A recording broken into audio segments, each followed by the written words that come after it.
रामचरितमानस बालकांड।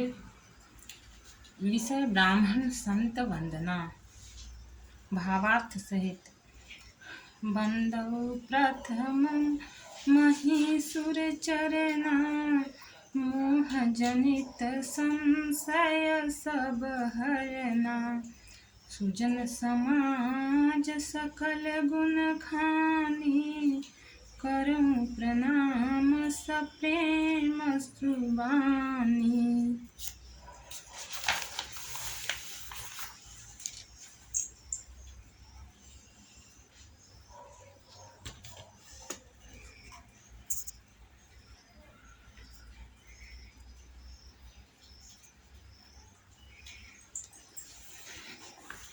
पहले पृथ्वी के देवता ब्राह्मणों के चरणों की वंदना करता हूँ, जो अज्ञान से उत्पन्न सब संदेहों को हरने वाले हैं।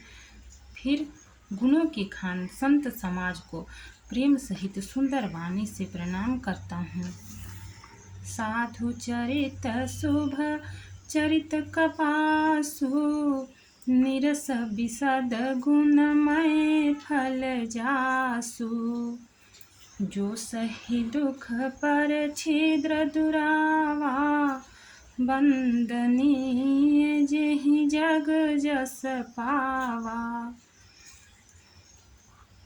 संतों का चरित्र कपास के चरित्र जीवन के समान शुभ है, जिसका फल नीरस विशद और गुणमय होता है। कपास की डोडी नीरस होती है। संत चरित्र में भी विषयासक्ति नहीं है, इससे वह भी नीरस है। कपास उज्जवल होता है।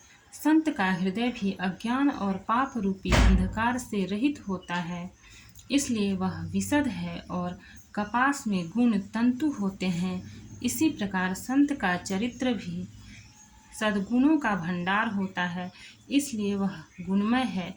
जैसे कपास का धागा सुई के किए हुए छेद को अपना तन देकर ढक देता है, अथवा कपास जैसे लोढ़े जाने, काते जाने और बुने जाने का कष्ट सहकर भी वस्त्र के रूप में परिणत होकर दूसरों के गोपनीय स्थानों को ढकता है, उसी प्रकार संत स्वयं दुख सहकर दूसरों के छिद्रों दोषों को ढकता है, जिसके कारण उसने जगत में वंदनीय यश प्राप्त किया है। मुद मंगलमय संत समाजु, जो जग जंगम तीरथ राजू। राम भक्ति जहाँ सुर सरि धारा, सरसई ब्रह्म विचार प्रचारा। संतों का समाज आनंद और कल्याणमय है, जो जगत में चलता फिरता तीर्थराज प्रयाग है। जहाँ उस संत समाज रूपी प्रयागराज में राम भक्ति रूपी गंगा जी की धारा है और ब्रह्म विचार का प्रचार सरस्वती जी हैं। विधि निषेधमय कलिमल हरनी, कर्म कथा रविनंदनी बरनी। हरिहर कथा विराजति बेनी, सुनत सकल मुद मंगल देनी। विधि और निषेध, यह करो और यह ना करो रूपी कर्मों की कथा कलयुग के पापों को हरने वाली सूर्य तनया यमुना जी हैं, और भगवान विष्णु और शंकर जी की कथाएं त्रिवेणी रूप से सुशोभित हैं, जो सुनते ही सब आनंद और कल्याणों की करने वाली हैं।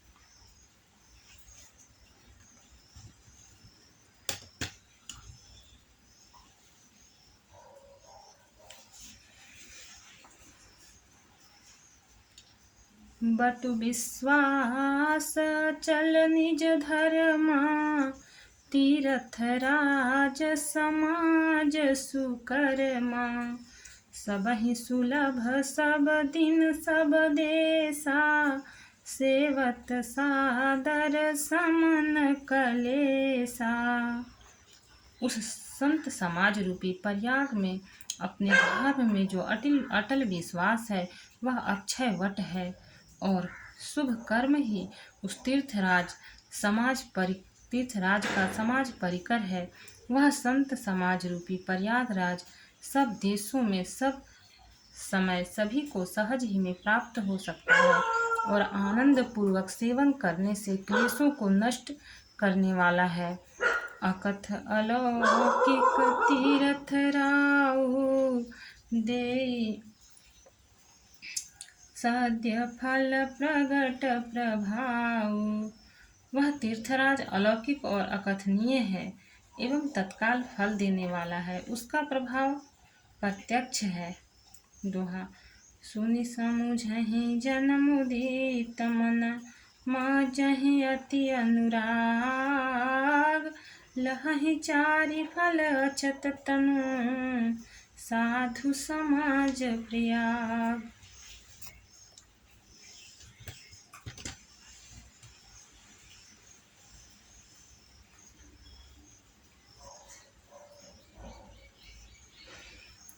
जो मनुष्य इस संत समाज रूपी तीर्थराज का प्रभाव प्रसन्न मन से सुनते और समझते हैं और फिर अत्यंत प्रेम पूर्वक इसमें गोते लगाते हैं,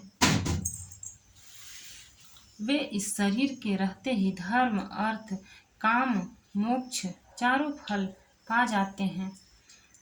मजन फल पेखिय तत्काला, काक हो ही बिपिक बकउ मराला।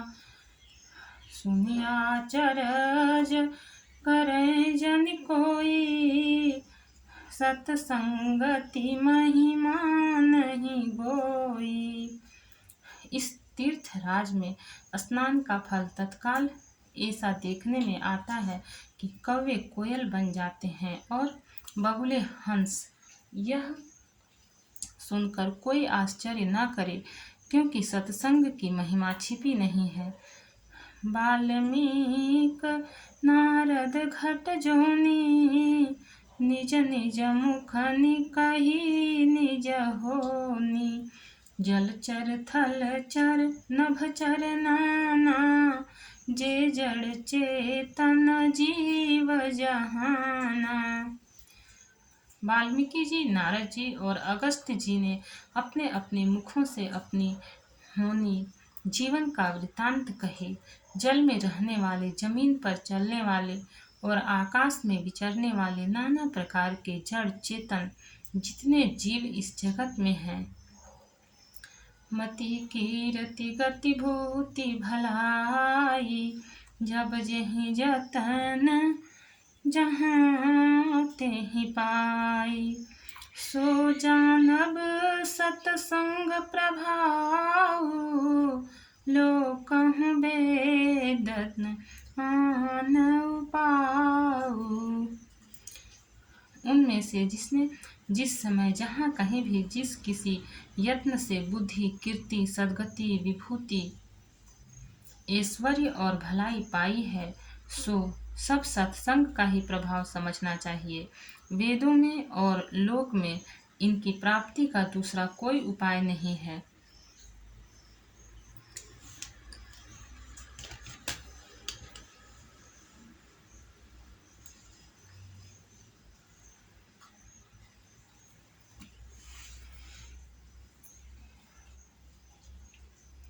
बिनु सत्संग विवेक न होई, राम कृपा बिनु सुलभ न सोई। सतसंगत मुद मंगल मूला, सोई फल सिद्धि साधन फूला। सत्संग के बिना विवेक नहीं होता और श्री राम जी की कृपा के बिना वह सत्संग सहज में मिलता नहीं। सत्संगति आनंद और कल्याण की जड़ है। सत्संग की सिद्धि प्राप्ति ही फल है और सब साधन तो फूल हैं। सठ सुधरहि सतसंगति पाई, पारस परस कुधात सुहाई। विधि बस सुजन कुसंगत परहि, फनि मनि सम निज गुण अनुसरहि। दुष्ट भी सत्संगति पाकर सुधर जाते हैं। जैसे पारस के स्पर्श से लोहा सुहावना हो जाता है, सुंदर सोना बन जाता है, किंतु दैव योग से यदि कभी सज्जन कुसंगति में पड़ जाते हैं तो वे वहाँ भी सांप की मणि के समान अपने गुणों का ही अनुसरण करते हैं। अर्थात जिस प्रकार सांप का संसर्ग पाकर भी मणि उसके विष को ग्रहण नहीं करती तथा अपने सहज गुण प्रकाश को नहीं छोड़ती, उसी प्रकार साधु पुरुष दुष्टों के संग में रहकर भी दूसरों को प्रकाश ही देते हैं। दुष्टों का उन पर कोई प्रभाव नहीं पड़ता। विधि हरिहर कवि को विदबानी, कहत साधु महिमा सकुचानी। सोमोसन कही जातन कैसे, साक बनिक मणि गुण गण जैसे। ब्रह्मा विष्णु शिव कवि और पंडितों की वाणी भी संत महिमा का वर्णन करने में सकुचाती है। वह मुझसे किस प्रकार नहीं कही जाती, जैसे साग तरकारी बेचने वाले से मणियों के गुण समूह नहीं कहे जा सकते। भक्त और भगवान की जय। चैनल को लाइक और सब्सक्राइब करें। आगे का पाठ आगे का एपिसोड में मिलेगा। कमेंट में जय श्री सीताराम लिखें।